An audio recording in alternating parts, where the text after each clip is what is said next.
Good evening, everyone. Tonight I decided that I was going to give everyone a little treat and attempt to present you with some odd information, and that way you guys get to know me a little bit better. Just some odd questions. Well, not really odd. They're some of my favorite questions to ever ask, and I always ask people in kind of a lull of a conversation, or when things just start to get to that point where you're like, I want to get to know this person on a different level. I always ask these 10 questions. So I'm going to ask them, or I'm going to answer them for you guys tonight. So I'm going to butcher his name, but this is a questionnaire that was developed by Bernard Pivot, or Bernard Pivot. French was not my strong suit. In school, it was mostly like French and Italian. But yeah, French was not my strong suit at all.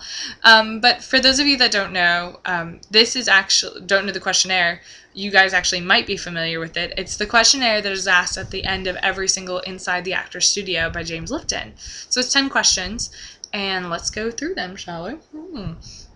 Okay, number 1. What is your favorite word? My favorite word is medulla oblongata. I absolutely love saying it. It's just really fun. It's just medulla oblongata. I love saying it. It makes me so happy inside. Okay, number 2. What is your least favorite word? My least favorite word is wrong. Close second with no, but wrong mostly. I hate that word. Mostly because I hate being wrong, and I hate just everything that comes along with it. If you're proven wrong, or if you make a mistake, or if you've done something right and people don't agree with you and say that you're wrong. I don't like being wrong. Yeah, that's not fun. Okay. Number 3, what turns you on creatively, spiritually, or emotionally? Okay, food. Food definitely does it for me. I'm actually kind of writing a paper about it right now. Not about me being turned on by food, but just kind of like the power of food and what it means to me. Like, for example, with food in my family, I'm Italian, or at least I'm a mutt, but mostly Italian. For me, food is that wonderful thing that brings cultures together. It showcases cultures. It brings together family and friends and strangers. And it's this wonderful meeting ground. And I just love it. I love cooking it. I love eating food. I just love preparing it. Mostly prefer baking. But I just love food. Other than that, like if we're talking about like me and a guy or something, confidence. Confidence will get you so far with me, just because whether or not we're friends or we're, attracted to each other in some capacity, but confidence. Someone who knows who they are, or at least knows what they're saying to be true, and they stand by their word, and they're not just going to cave on it easily. I like confidence. Okay, so number 4, what turns you off? Turns me off. Cockiness. It's completely flipped. No, cockiness is a big one, but mostly it is disrespect. If I see you are disrespectful towards another human being, I don't care if I've never met you, I will confront you on it. I cannot stand anybody that's going to stand there and belittle another human being for no other reason than to boost themselves up and to make themselves feel good, or because they want to continue living in this cloud of ignorance. I don't agree with it. I'm not okay with it. And so, yeah, disrespect is my number 1 turnoff. Okay, what is your favorite curse word? My favorite curse word is shit. Me and my best friend, we have this like long-standing joke, so we'll always be like shit, shit, shit, shit, shit, shit. But it's the phrase that I go towards most often if I'm cursing. Really takes a lot for me to have to say like fuck. Usually it's just shit. Although I will say, when I was 11 and I was cursing like a sailor, because I don't really curse so much often now. But when I was 11 and I was going to a Catholic middle school, I cursed up wazoo all the time. And I had a little catchphrase. And my catchphrase was fucking ass bullshit. And I mean, you can imagine this in like the Catholic schoolgirl uniform, just being out in the yard with all my friends, and I'm just like, this fucking ass bullshit, yo. Yeah, like I don't know what I was thinking. So yeah, there was that. Okay, number 6. What sound or noise do you love? I love the sound of the ocean. There's nothing more calming than that. There really, really isn't. And uh, laughter, especially little children's laughter. My youngest brother had like the quintessential little kid laugh when he was younger, and it was just hysterical. He still kind of does. He's getting old now, so his voice is starting to drop. But he just had that quintessential laugh that a child has, and that was one of the reasons I would always like pounce on him and tickle him, because I just love that sound. What sound or noise do you hate? Okay, this is going to sound really, really random, because obviously I could be like crying and screaming. No. Okay, the sound that I cannot stand the most. I used to work for UPS, and anyone that's ever done packing or shipping or has had this sound accidentally appear will know my pain and frustration.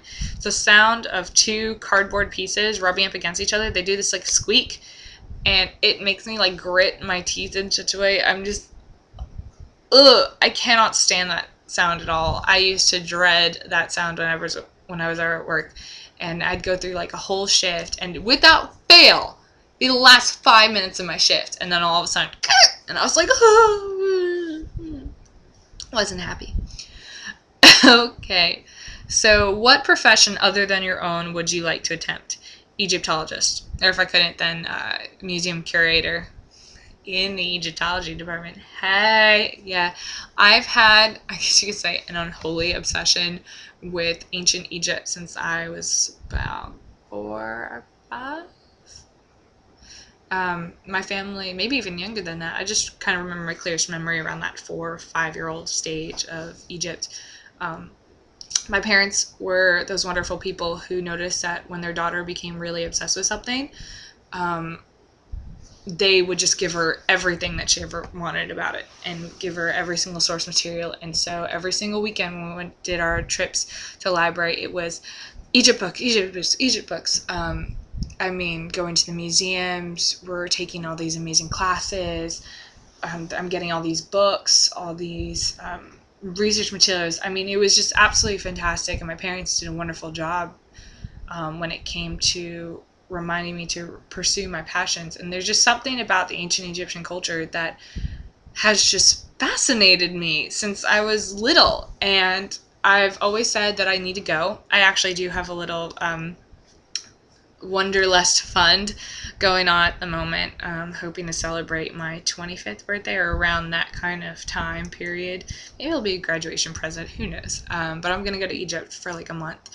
Hopefully things have died down by then. But, go to Egypt. I'll also go to Israel for a little bit. But that's the plan. I mean, I feel like the second I get off that plane, I'm going to just bawl like a baby because I'm finally getting to go to some place that I've dreamt about since I was little. And I cannot wait to see it. I can't wait to see all these things I've studied. So there's that long story. Okay, what profession would you not like to do? Anything that involves me sitting in a cubicle or in 4 walls. I cannot do that.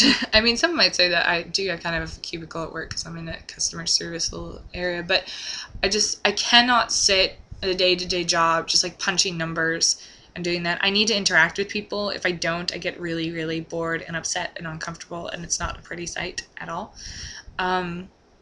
So yeah, I would not want to do anything like that, or maybe even like a teacher. I know that sounds horrible, but I don't think I could be a teacher. I don't think I'd be a very good teacher, despite what I've had people tell me. Mostly because if I ever caught a kid or a teenager or whichever age I was teaching, if I ever caught one of them doing pulling the crap that I pulled while I was in school sometimes, I'd probably beat them. And so I'd lose my job, and so that's obviously not a good thing. Okay, final question, number 10, which I've been skipping the numbers for the last couple. Okay, it says, if heaven exists, what would you like to hear God say when you arrive at the pearly gates? I can't wait to hear God say, and I hope that's the first thing out of his mouth, is he's like, I've got some people that have been waiting here for you. Just because, as I was crying the other night, I was telling my friend that I hate living in a world that my dad's not a part of. Yes, I miss my grandfathers too, but my dad, like, there's a quote in Grey's Anatomy, and George says, he goes, I can't imagine living in a world that my dad's not a part of. And Christine responds, she goes, yeah, that never goes away. And it's been 8 years, and it doesn't go away. And I was telling my friend the other night, I said, it'd be one thing if my dad was in like his 80s and I was in my 50s, or, I was in my 70s, my dad was in his 90s. Like,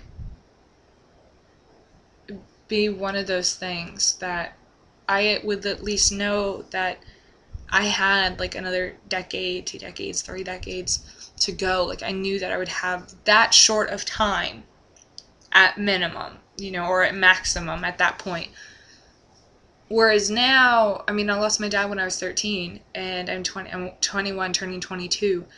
And to know that if I keep up a relatively healthy lifestyle and I don't become the source of some, fantasy for some serial killer, or meet some tragic kind of end, I've got kind of a whole life ahead of me that I'm supposed to live and enjoy. And I said, I don't like that. I don't like that there's such this huge gap, because I'd really like to see my dad now. I really wish he was here now, and I wish we could talk about things in life and just everything. And so it's just one of those things that I hope the first thing out of God's mouth is just, it's like, I've got some people that are waiting for you, and I'd get to see my dad, and it would just be my dad and I talking for a while. And just, it wouldn't stop. So now I'm getting emotional. Anyway, so I hope you enjoyed my questions and my really long explanations. So yeah, I'd love to see you guys try these questions out for yourselves and reach out to your followers and share these questions as well, and let us get to know you as well. So yeah, those are my questions and those are my answers. So I hope you guys have a great night. Bye.